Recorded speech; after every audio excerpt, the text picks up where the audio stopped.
Hi, I'm Cara Coulter, Vice President of the Western Pennsylvania Mushroom Club. And today I'm gonna show you about some early spring finds. Some stuff that you can find around March, early March to late April. So let's see what we got here. I'm gonna cover things like slime molds, maybe a few lichens, and of course, fungi, because gotta love good old fungi. So, yeah, let's see what we got. Blondie eye. It is a very beautiful mushroom. It's called Asian Beauty, but it is an exotic. We're not quite sure if it has an effect on the native ecosystem and if it crowds out other species yet. But it's something that we're, observing more and more, and it's definitely something to keep your eyes on. So let me show you what it looks like. Okay, so you can see here, this is a downed hemlock tree. And if you look on it here, you can see these spiky little teeth here. Let me zoom in on them. So they're not flattened. Some fungi you'll see have flattened teeth. These ones here are rounded with little tips on them. You can see those little teeny tips, okay? They're very, very easy to break. Here, I'll show you just with my fingernail, you can see they kind of peel off there, and they're pretty soft, not very hard at all. If you look on this particular tree, it's actually growing all throughout these folds here. It's pretty well taken over this, and I don't see a lot of other things growing on this particular fallen tree besides this. But this is a very good example of what it looks like.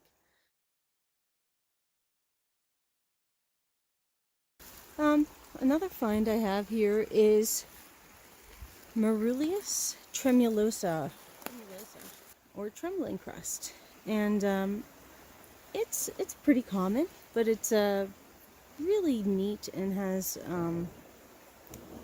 it makes very beautiful patterns. What you're seeing here will be a little bit old. When it's fresh, it's very beautiful. But I'll show you what we got here. We actually have a pretty decent sized specimen to show you. Okay, so you look at this log and you can see this very soft mushroom here. It's very easy to break, and it has these gorgeous patterns on it. You can see those patterns there. This is a little dried up. Whenever it's fresher, it has more you'll see more like vein-like structures throughout it, but in a similar, almost circular-like pattern. And if you look, it's all along this log here, hiding in plain sight, often looked over. Let's check out the crust here, the top of it here. The trembling crust in its full glory. As you can see, look at those beautiful patterns there. See how it has like this membranous texture to it, and that nice delicate shelf. Yeah, this is what I was trying to show you about before. This is one of the reasons why I really like Phlebia.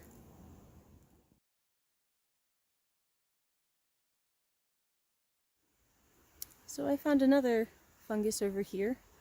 This one, I believe, is diatribe stigma. It may be a different species, but I feel fairly confident that it's diatribe stigma. If you look at it here, you can see it kind of takes over the log here. Often called, the common name is often called tar crust, because it literally looks like tar gun on it. And up close you'll see little bumps on it. It looks very plain this way, but under the microscope it looks really neat. So I think you'll like this one. It's actually a liverwort, and it's called Conocephalum salbrosum. You know my Latin's not the best, so forgive me if I'm pronouncing that wrong. But it's a liverwort, and it's a fairly common one in Pennsylvania. It's the one you're most likely to find here. But it is beautiful, and the patterns up close of it just are really cool. And so let me show you this. So here it is. This is the liverwort we got here, called snakewort. And look at those gorgeous patterns on it. You can see why they would call it snakewort with the amazing patterns on these. They're beautiful. And they're bryophyte, and these like mosses also use spores to reproduce. But yeah, you would enjoy this beauty here.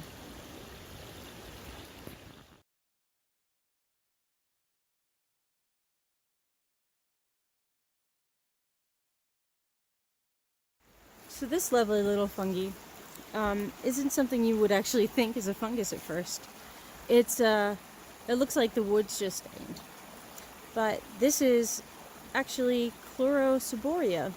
And it forms these adorable green little cups on it. If you look here, you can see the different changes in the coloration of the wood. Now there's two species here, and they're very difficult to tell apart without microscopy. And maybe we can see cups. Sometimes you can see cups, but I do not see any cups currently growing. But they are just adorable and cute little cups. And they're always a pleasure to see. But yes, you can see you'll get these tiny little green cups on this. This is always a fun find here. And always worth checking out.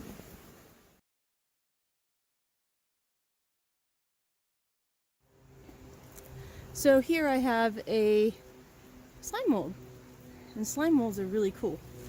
They are actually not fungus, but that doesn't mean they're not awesome. They are actually protozoa, like a big colony of protozoa, and they work together in unity, and they kind of make things happen. They're really quite fascinating. This particular slime mold, I believe, is a Trichia species. I'm not sure which one. It's hard to tell at this particular stage. They go through different life stages, and in some stages it's almost impossible to ID them. So you almost have to wait for them to get to maturity or to go into their slime phase. But they're really cool. So let me show you what we got. So here they are. Oof. These are very, very tiny. You can see the little structures. They almost look like a, almost looks like a stem with a little ball on top. And you can see they're actually opening here. Really neat when they're at this stage, and very beautiful. Oh, look at that one. That one's really cool. See that? I'm going to just show you how small these are. I'm going to zoom out and show you the log. See that? With my hand next to it. So these are very tiny. And they'll eventually form into like almost an ooze. You can see that they're actually helping to decay this log here that I found.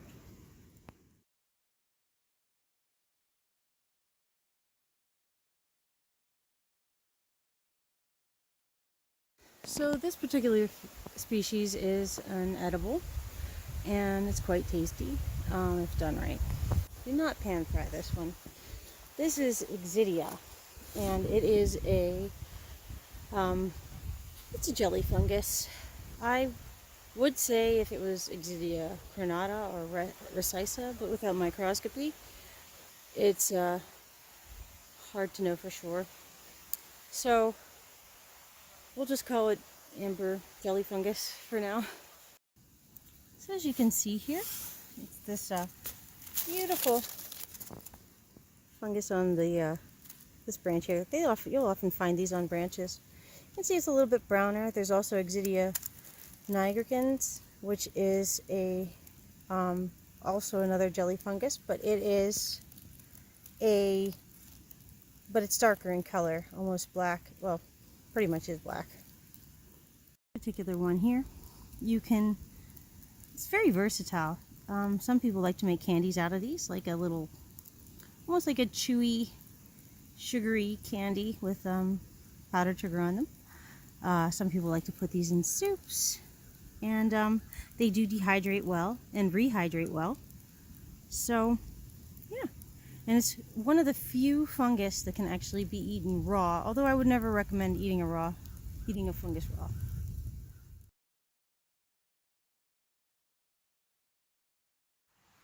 So I'm really excited right now because I just found one of the most beautiful crust fungi I've ever seen.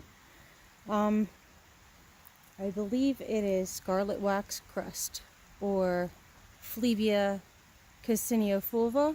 Forgive me if I'm pronouncing that wrong. I'll have the name up. But it is stunning. It is a red crust.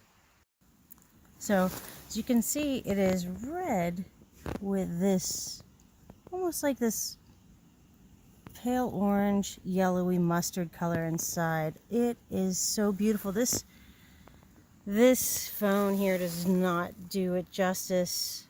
If you could just see the texture on this. Oh my God, it is gorgeous, and it is just all over this log. I'm almost certain it's a Flebia for sure. I will take a specimen for analysis, but I do believe that this is scarlet wax crust.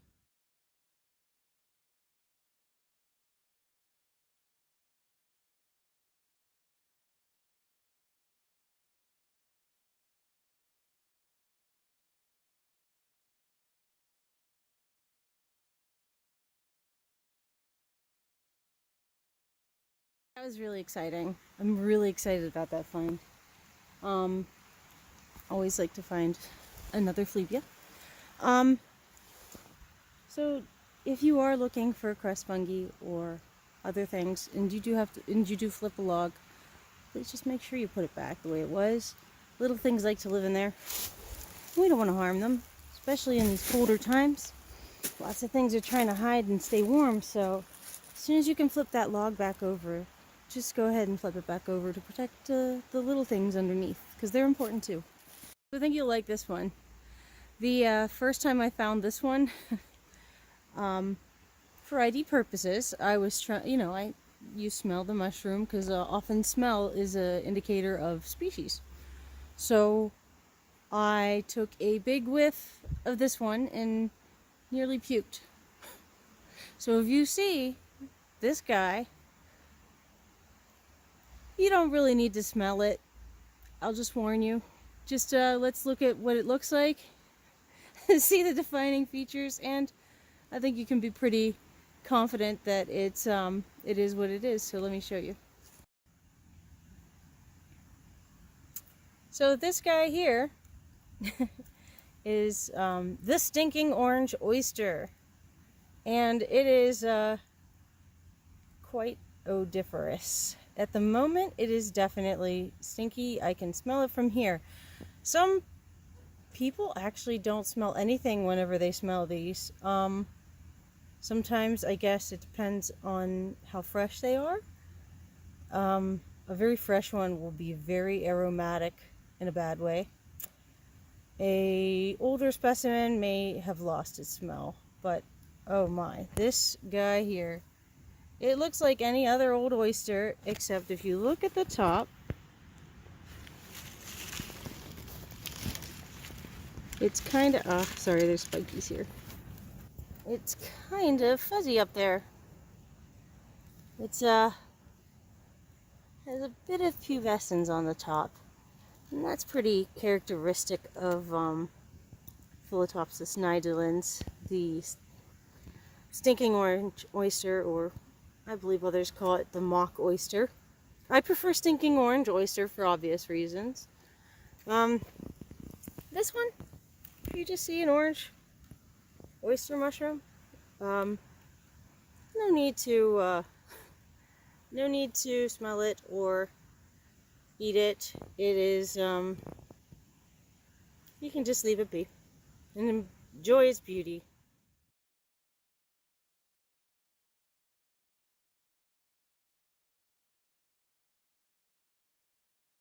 So found another thing here. It looks like a little polypore. Let's check it out. Okay, so we have a top on it. Almost looks like a bay polypore, but I'm not sure. It looks a little too scurfy. It could be Lentinellus. Let me check it out. Let's see what we got here. Oh, it is Lentinellus. Let's see. Ooh. Yeah, so this is, actually not sure which Lentinellus. Maybe Brumalis, winter polypore? Certainly the Lentinellus species. You can see it has those gorgeous pores that are in a nice pattern. These are really beautiful, especially when they're fresh and new. Oftentimes you'll see they can be off-centered a bit. You can see how they can be confused with like something like Pyceps spadius, or it has like almost it looks like here there's almost like a blackened stem, but you can see this has much deeper pores than a Pyceps spadius would.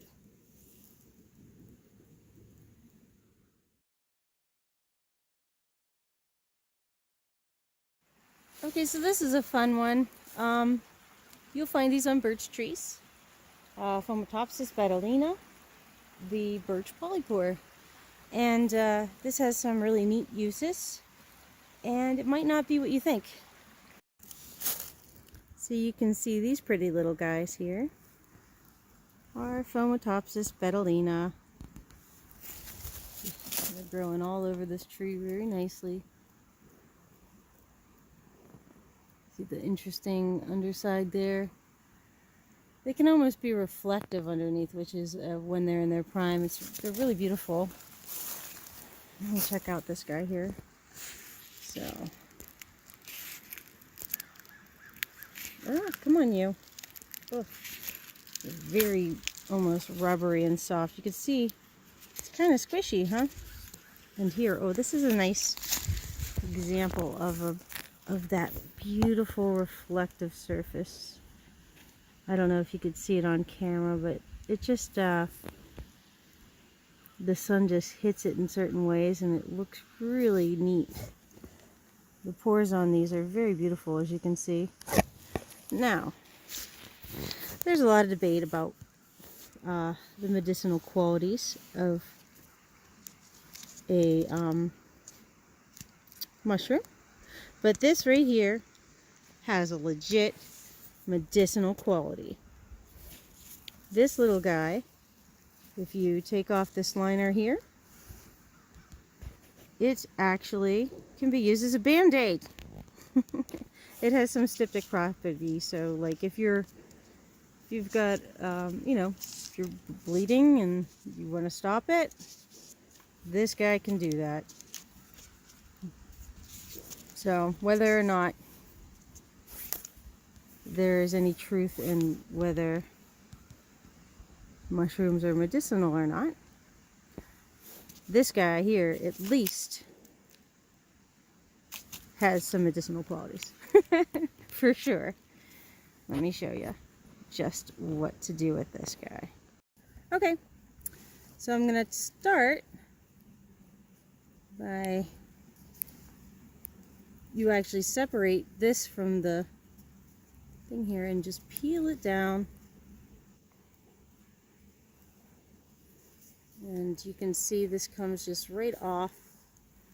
Usually comes off in a nice strip, but I think because it's cold, it kind of broke a little. And it's not necessarily the freshest specimen, but as you can see here, I have this whole top layer of the birch polypore, okay? Now this guy, you can put it around your finger and use as a band-aid.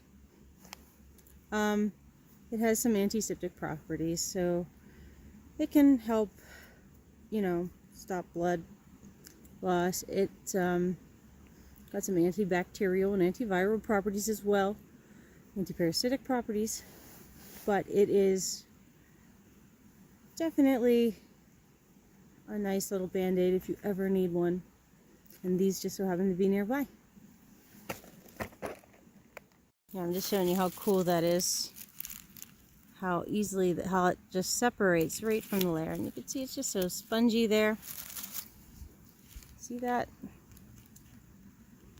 Will definitely help stop you from bleeding if you need it in a pinch. Well, thanks for watching my video. If you ever want to learn more and get some real-life experience with mushrooms, you can always join us at the Western Pennsylvania Mushroom Club and come on a walk with us. And it's amazing just how much you can learn with a little bit of real-life experience with some of our identifiers.